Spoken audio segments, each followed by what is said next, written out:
Hi Juicy Fam! This is our first and last time po na i-address tong issue na going around ngayon. Kasi sobra na po yung mga accusations and mga masasakit na salita na nare-receive namin and nadadamay na po yung bata.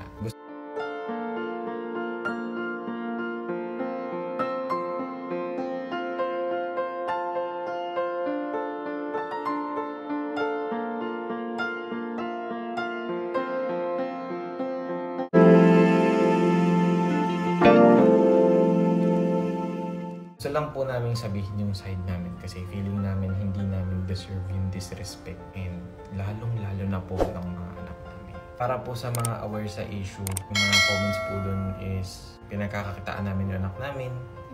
Inagatasan namin yung anak namin and yung mga nandalait sa itsura ni Baby Ju and kami. Dito ba natin kaya nakausap yung anak natin? Hanggang ngayon, di marunong magsalita. I-question na nila yung parenting natin and marami pang ibang comments, guys. Di ba below the belt naman na po yun? This is social media and kung ano po yung nakikita natin sa buhay ng isa't isa. Sobrang konti lang naman po nun kung ano yung nangyayari sa reality, diba? Same goes for you po na nanonood ngayon and for everyone. Hindi naman po natin talaga kilala yung isa't isa. Hindi naman po natin sinashare lahat. Kaya sana po, knowing that, mas careful po tayo sa mga sinasabi natin. Huwag po sana tayo nagbibitaw basta-basta ng mga salita. Real talk, guys. Real talk po. Maaga po kami nagkaanak. Ako 20 at that time and si Daddy naman 21. And hindi po kami proud sa pagkakamali na yun. And hindi rin po namin kinakaya yung maaga kami nagkaanak. Ever since po, ginagawa namin lahat to make it right. Hindi naman po talaga kami prepared nung lumabas si Baby Ju. And alam niyo naman pong lahat yun, hindi naman namin tinago yun. And simula po noon, doon na nag-revolve yung buhay namin. At a very young age, sa anak na namin nag-revolve yung buhay namin. Dati po kaming mga dancers, sumasayaw po kami and hanggang sa umabot na po na nakakasama namin si Baby Ju sa mga sayaw namin. Nag-share din po kami ng mga videos, mga memories, mga vlog kung anong nangyari sa buhay namin, mga milestones namin with Baby, mga memories namin bilang pamilya, ganun. Masaya po kami sa ginagawa namin, masaya po kami sumasayaw kami, masaya kami na inaalagaan namin yung anak namin. Kung ano yung nangyayari sa buhay namin, yun lang po yung sinishare namin sa inyo. Hindi po to pera-pera lang, guys. Mahal po namin yung ginagawa namin and masaya po kami sa ginagawa namin. Masaya po yung anak namin pag napapanood niyo yung videos namin. Masaya po kami pag sama-sama namin pinapanood yung videos namin. Masaya po kami kapag nakikita namin na masaya kayo sa videos namin. Kaya naman sobrang thankful po kami talaga sa pagmamahal and walang sawang suporta ng Juicy Fam sa amin. Kasi kung hindi po dahil sa inyo, lahat po ng opportunities na dumating sa buhay namin, mga taong na-meet namin, mga friends na naka-work and nagtiwala sa amin, lahat po yun pinagpapasalamat namin yun.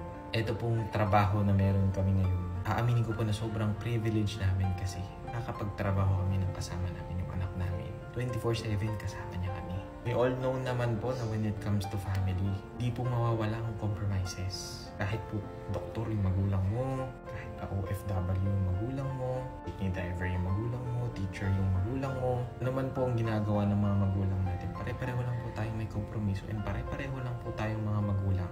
Walang ibang hinilig kundi the best para sa anak nila. Yung respect po na natatanggap nila, yun lang naman po yung feeling namin na deserve din naman namin. Wala naman po kaming ibang hiniling kung hindi mapabuti yung anak namin. Lahat po ng time namin and lahat po ng plano namin, lahat ng goals namin. At po yun, lagi po namin nasa isip yung mga anak namin. So ayun lang naman, ako na po yung nagsalita para kay mami kasi hindi po talaga kami mga guys, hindi po kami sanay mag-express ng ganito. Minsan lang po namin gawin to yung magsalita kami ng ganito sa harapan nyo. Kaya gusto na rin po namin i-take yung moment na to para mag-thank you po sa Juicy Fam. Sobrang salamat po sa walang sawang suporta nyo sa amin, sa mga taong pinagtatanggol kami, sa mga nakikita naming comments. Sobrang na-appreciate namin yun na hindi namin yun nakakalimutan. Ayun lang po, despite sa mga nare-receive namin na comments, mahal po namin yung ginagawa namin. Mahal po namin yung anak namin. Hindi po kami mga para gawin yun sa anak namin. Tuloy-tuloy lang tayo, guys. Tuloy-tuloy lang tayo, Juicy Fam. If ayaw mo sa amin, block mo na lang po kami. Follow mo na lang po kami. Huwag na po natin idama yung bata. Ayan lang po.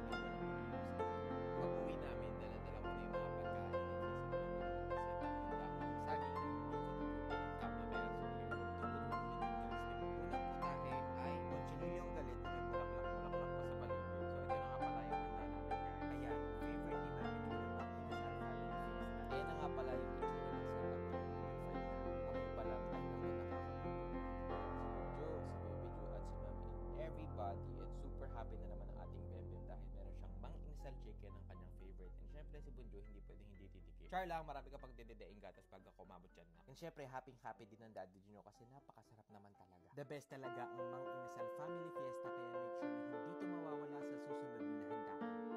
Syempre mami may magtatanong nasan si ate. So naunahan ko na kayo kasi ano pa nang itatanong. Ay, ayun ang galing niluwa niya. Wala siya sa mood mag-TikTok. Gusto niya lang muna kumain ngayon. Ayan si Bunjo. Bunjo walang pakalam sa mundo yan.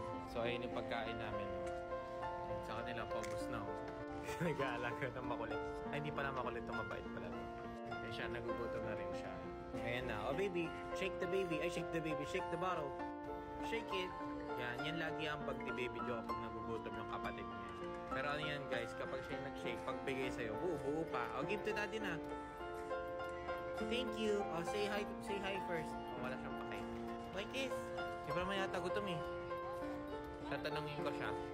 Gutom ka na ba? Hoy. Isa lang yung expression. Ay. Kamukha ba si Daddy? Oo daw. Kamukha si Daddy? Kaya natin. Sige nga. Hindi naman siya nakadila. Di ba? Ay, grabe. Ay, grabe. Parang ikaw yung nanganak ah. Hi. Yay. Happy na siya, guys. Busog na siya eh. Parang di nagkita ng 10 minutes ah. Ganyan tulog pa rin siya. Dila pa yun, nakadila pa oh. Where's the pretty baby? Where's the pretty baby? Wow. So pretty. Where's your puwet?